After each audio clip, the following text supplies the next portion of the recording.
So, hello, if you're here. We're recording this on Soul Tribe Online, which is a live class where we have a little conversation afterwards. So I put the link on the video to that. So today the sun is transiting gene key 31, line 5. And this gene key is all to do with leadership, and line 5 is all about the voice and the collective line.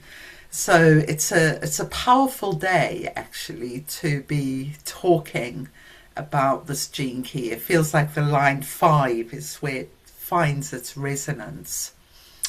And this gene key has the shadow of arrogance, the gift of leadership, and the siddhi of humility, and it's called Sounding Your Truth is the overall title for the gene key. Then I read the title this afternoon for the shadow of arrogance, and it's called The World Wide Web of Words. The World Wide Web of Words. And I was like, oh, maybe I'm going to talk about this amazing book I've been reading. And then I read further and I was like, I definitely would like to talk about this book because it really captures the essence of this gene key in quite a special way. So the book is called We Are All Ghosts in the Forest, and it's by an author called Lorraine Wilson, and it was written during the first lockdown of the COVID pandemic. And as I said, it's based in the forest in Estonia. So it's a bit other Europe-y, other USA, so I always like that in books is when they sort of shift us into an alternative culture. And in this world Lorraine Wilson's created, she's imagined that the internet has disintegrated, but what is left is these digital forms that are like ghosts. So everything we've put on the internet, we've paid attention to, the more we've paid attention to them, the stronger they are as ghosts, the more dense they are. So, for example, the shipping forecast that has been around for years and years, you keep hearing like snippets of the shipping forecast. And the forest is eating all these digital ghosts as well. So the forest is considered to have become quite a dangerous place because it's almost like clearing up what human beings have left behind. So where it kind of fits in with the 31 shadow is about the power of words. And I just want to read you this bit. So normally I talk about the programming partner, but this week I want to talk about the gene key that it's genetically bonded with in what's called the Codon ring of no return. So I'm just going to read this little bit. This is Richard Rudd's words. As one side of a binary genetic code known as the ring of no return, the 31st gene key is chemically bonded to the 62nd gene key, and they both code for an amino acid in the body known as tyrosine. This genetic coupling is very interesting when we explore it a little further. The 62nd shadow is the shadow of intellect and concerns the mental skill of manipulating language in order to try to understand our environment. In effect, this shadow encases you inside a world of language and words from an early age, projecting a mental neuro-linguistic map onto reality as you perceive it. It is because of the 62nd shadow that when you look at a tree, the word tree unconsciously forms in your mind. The 31st shadow extends this cognitive ability beyond the simple creation of a neurological map of reality. It uses the skill in order to control and manipulate others. The nice word we have for this is leadership. Because of the chemical bridge between these two shadows, humanity comes pre-programmed to follow those who can best manipulate language, facts, and words. So that's like, wow, if we consider the internet and, how it's used and, the power of words and fake news and all these strange concepts we have in our time. And then also if we think about our own leadership, our own use of words, imagine that whatever we were doing now would in the future end up in a world just wandering around. Like, would it be a high frequency or would it be something harmful? So it's quite an interesting way of looking at everything we're actually creating in our minds and digitally is going somewhere. And she sort of put them as ghosts, but they are actually there as etheric forms, everything we think and the words that we speak. So it's quite a profound book in a way.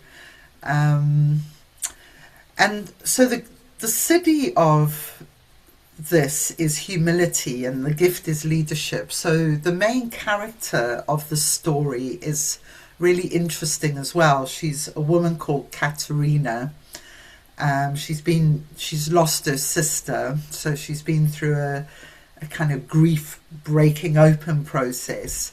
But she's a herbalist, and she starts to communicate with the animals, especially the bees. So she describes how the bees like land on her and create 6-dimensional maps.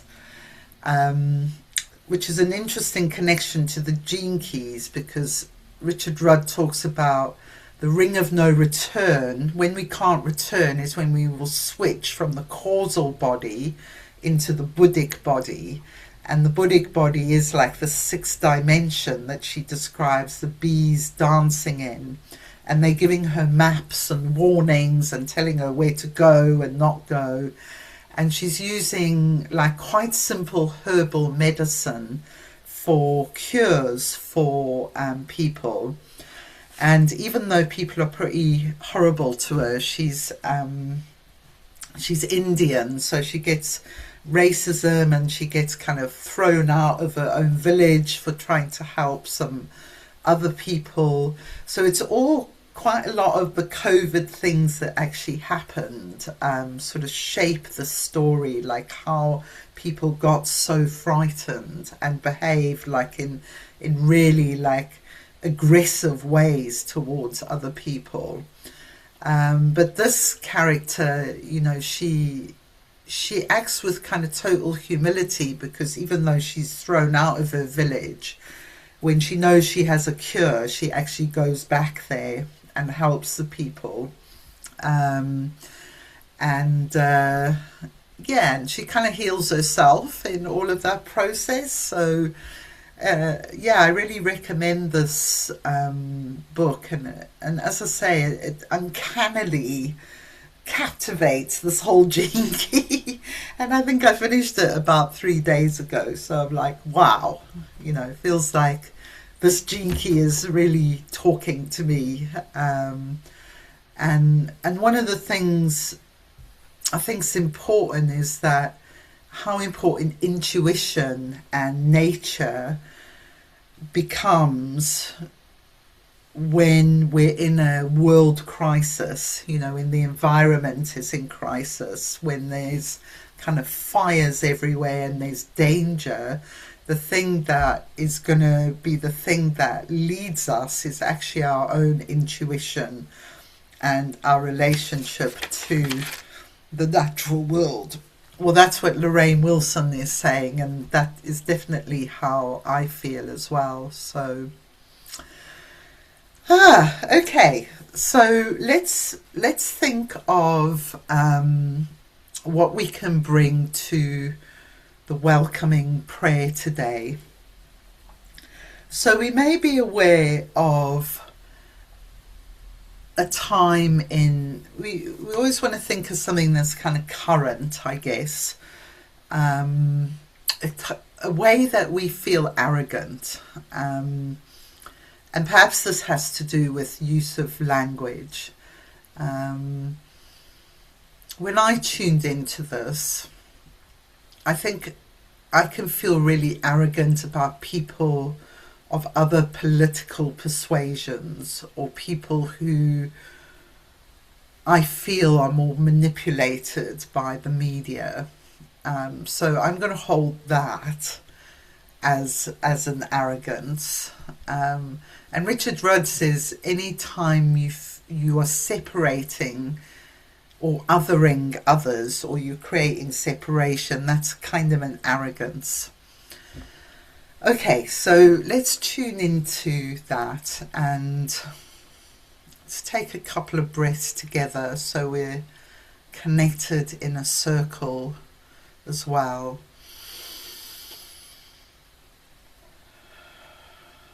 We in our bodies and willing to embrace and welcome feelings of arrogance, times when we manipulate language to get what we want, to swing people a certain way.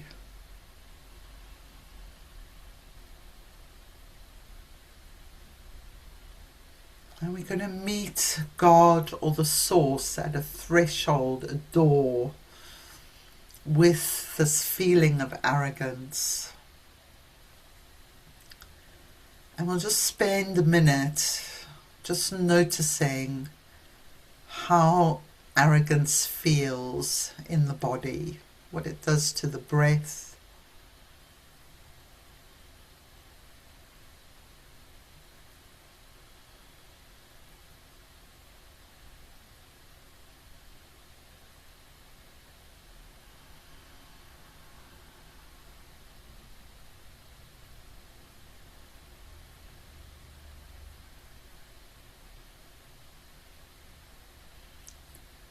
And to welcome the feeling of arrogance, to welcome that we share this experience with all other people on the planet.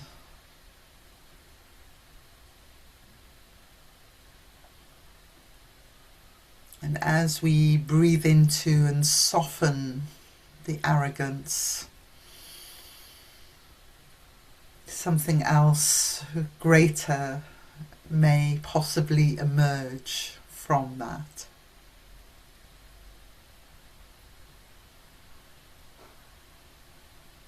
I'm going to read the words of the welcoming prayer and just begin to breathe in to the shadow feeling, allowing the gift of leadership and the siddhi of humility to open and flower in your being.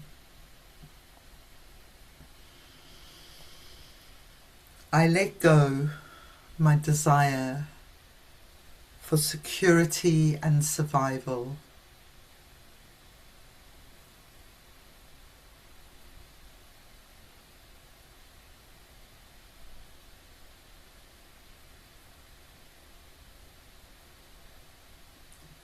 I let go my desire for love and esteem.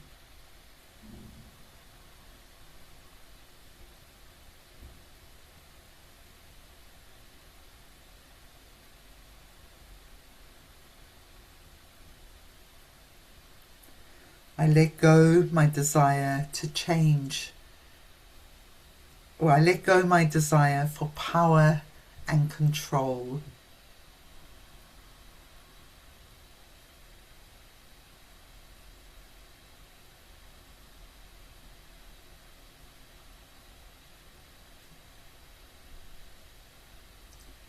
And I let go my desire to change the situation.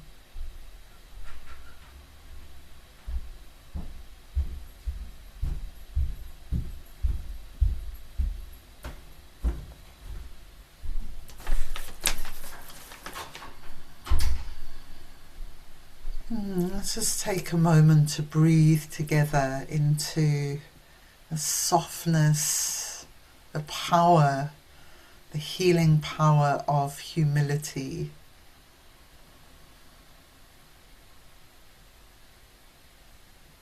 To do what you know you need to do, to say what you know you need to say without being overly attached to it.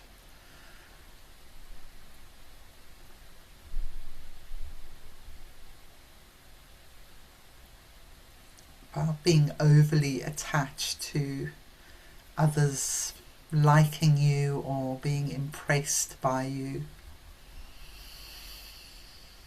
by me.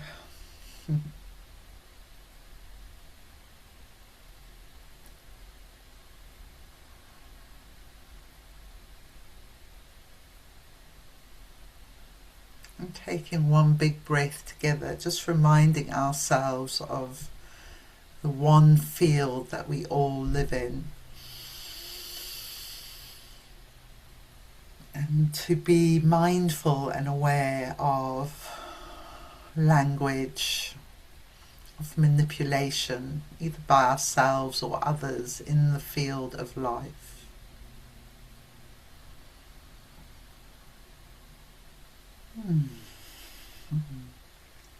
Thank you. You're lovely and dreamy after that prayer.